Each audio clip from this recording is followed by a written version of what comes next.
Cabinet secretary से meeting हुई, उसमें मैं भी खुद भी मौजूद था उसके अंदर। इस गवर्नमेंट की मंशा ठीक नहीं है। उन्होंने ये कहा कि नंबर 1 तो पुरानी पेंशन पे हम एग्री नहीं करते।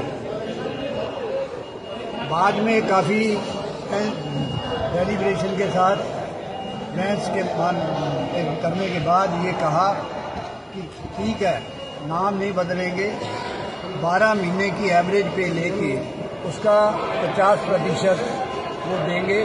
वो लास्ट डेट रान का जो है 50% होगा, जो पुराने लोगों को हम लोगों को मिला।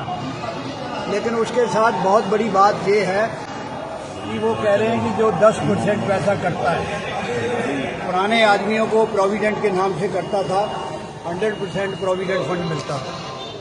नए आदमियों को 10% करता है, उसका पीएफ नाम नहीं दिया है उन्होंने। और 14% गवर्नमेंट अभी डालती है। उसमें ये है कि रिटायरमेंट पे 60% वापस करेंगे, 40% गवर्नमेंट पेंशन के नाम से उसको रखेगी। उस पर भी ये कह रहे हैं कि अगर 50% आपने लेना है तो 100% उनको जो है गवर्नमेंट को रखना पड़ेगा। हम लोग उससे सहमत नहीं हुए। हमने कहा ये ठीक नहीं है।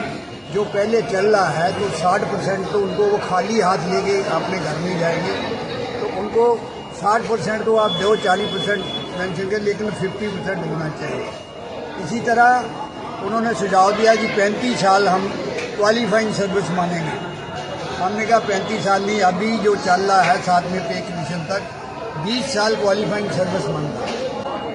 और मिनिमम पेंशन वो कह रहे थे कि 5,000 रुपया देंगे। हमने उसको एग्री नहीं किया कि 5,000 रुपया कौन आदमी जो है आज 5,000 रुपये मियाँ बीवी जो है वो गुजारा कर सकते हैं। आप ज़्यादा, वो भी ओल्ड एज में। लास्ट में काफ़ी कुछ बहस के बाद मिनिमम पेंशन 10,000 रुपया मिलेगी। और इसके साथ साथ कि फैमिली पेंशन, एम्प्लॉई की जब डेथ हो जाती है तो अभी जो पे होती है उसका 30% फैमिली पेंशन होता है। वो कह रहे हैं नहीं, हम 5,000 देंगे मिनिमम पेंशन। हमने कहा अभी 7वें पे मिनिमम 9,000 दे रहा है, मिनिमम पे 18,000 है, उसका 50% दे रहा है। तो ये नहीं हो सकता। 10,000 पे ये उन्होंने विश्वास दिलाया देंगे। और 23 तारीख को मोस्ट प्रॉब्ली ये होगा इशू। लेकिन अभी हमारी जो डिमांड है, हमने उसका विरोध किया है। गवर्नमेंट क्या अनाउंस करती है उसके बाद है। मोस्ट प्रॉब्ली ये 3-4 बातें तो वो एग्री करने को तैयार है, 50% देने को भी तैयार है, लेकिन साथ में कंडीशन लगा कि जो अगर ऑप्शन देंगे कि जो 60% ड्रा करेगा उसको 50% नहीं मिलेगा, उससे कम मिलेगा। लेकिन इस पर हमने सहमति नहीं दी उनको। अब गवर्नमेंट ने क्या डिसीजन लेना है उसके ऊपर डिपेंड करता है। जो इंटरनल मीटिंग जो मेरी मौजूदगी में हुई, मैंने तो उनको ये कहा कि आप जितने आपके मेंबर पार्लियामेंट है, कैबिनेट सेक्रेटरी था, फाइनेंस सेक्रेटरी, उसको आप 40 दिन पे पेंशन देते हो। बाकी जो जनवरी 2004 से है उनके लिए 35 साल आप क्यों छोड़ना चाहते हो? वो 8-8 पेंशनें लेते हैं। हमारा कर्मचारी एक पेंशन लेता है, वो भी 20 साल की क्वालिफाइंग सर्विस के बाद। वो कह रहा है उनका, मैं कह आप देते हो भाई, तुम कैबिनेट से फाइनेंस सेक्रेटरी हो, कहो बात।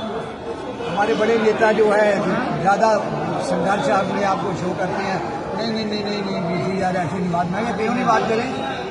मुझे कोई डर नहीं है, मेरा नाम बता दे जिसको बताना है। कि मेंबर पार्लियामेंट के साथ जो देश का हम भी नौकरी करते, हम भी सर्विस करते हैं देश की, वो 5 साल सर्विस करते हैं, हम 60 साल की एज तक सर्विस करके वो हमें लास्ट में जो है मान इज्जत से जीने के लिए एक तरीका बनाया था गवर्नमेंट ने। 1920 से ये बना, 1950 में ये चालू हुआ।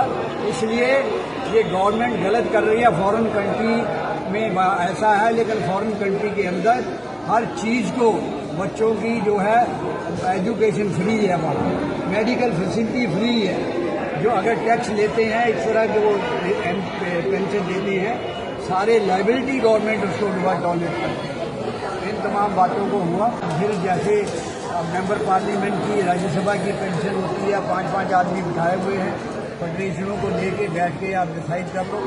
क्योंकि आज जो महंगाई है वो इतनी बढ़ चुकी है, मिनिमम 32,000 रुपया पे होनी चाहिए। तमाम बातों को लेकर मीटिंग हुई है। केंद्र सरकार पुरानी पेंशन योजना को बहाल करने के पक्ष में पहले भी नहीं था और अभी भी हूबहू पुरानी पेंशन योजना को बहाल करने के पक्ष में नहीं है। वीडियो में जिन नेताजी को आपने देखा ये रेलवे के नेता हैं और ये वही नेता है जब यूपीएस स्कीम के आने से पहले माननीय प्रधानमंत्री नरेंद्र मोदी जी ने एक मीटिंग बुलाई थी जिसमें कि एनपीएस का संशोधन करने के लिए चर्चा की जा रही थी, जिसमें कि शिव गोपाल मिश्रा जी भी उस मीटिंग में गए थे, एम रघुवैया जी भी गए थे और ये नेताजी जो आपने देखे ये भी गए थे। तो जैसा कि आपने इनको सुना, ये मैं पहले क्लियर कर देता हूँ दोस्तों, ये जो वीडियो है, ये पुराना वीडियो है और इसमें जब नेताजी मीटिंग से अटेंड करके बाहर आए थे, तो उन्होंने पूरी बात बताई कि वहाँ पर क्या-क्या बात हुई है। जैसा कि आपने देख लिया होगा कि सरकार की जो मंशा है, वो पूरी तरीके से पुरानी पेंशन योजना को बहाल करने के लिए नहीं है और जो यूपीएस में जैसा कि स प्रावधान अभी आए हैं, सेम उन्होंने पहले भी ये चीज़ें बता रखी थी कर्मचारियों को कि ऐसा-ऐसा इस प्रकार से देने का योजना बनाई जा रही है। लेकिन सबसे महत्वपूर्ण जो बात इन्होंने बोली अगर आपने वीडियो को गौर से देखा होगा, तो वो बात ये थी कि जो कर्मचारी अपना अंशदान जमा कर रहा है सरकार के पास, पीएफआरडीए के पास, उसको वापस किया जाए। तो सरकार ने इस पर क्लियर स्पष्ट बोल दिया कि वो वापस नहीं किया जा सकता है यदि वो यूपीएस स्कीम को लेता है। अगर उसको वापस चाहिए, तो उसको स्कीम बदलनी पड़ेगी अर्थात उसको यूपीएस की जगह एनपीएस का लाभ लेना पड़ेगा और यदि आप एनपीएस लेंगे तो फिर आपको एनपीएस वाले जो रूल हैं, वो लागू किए जाएँगे। आपको यूपीएस में जैसा कि 50% पेंशन का जो औसत निकाल के दिया जाएगा, वो प्रावधान यहाँ पर नहीं लगाए जाएँगे।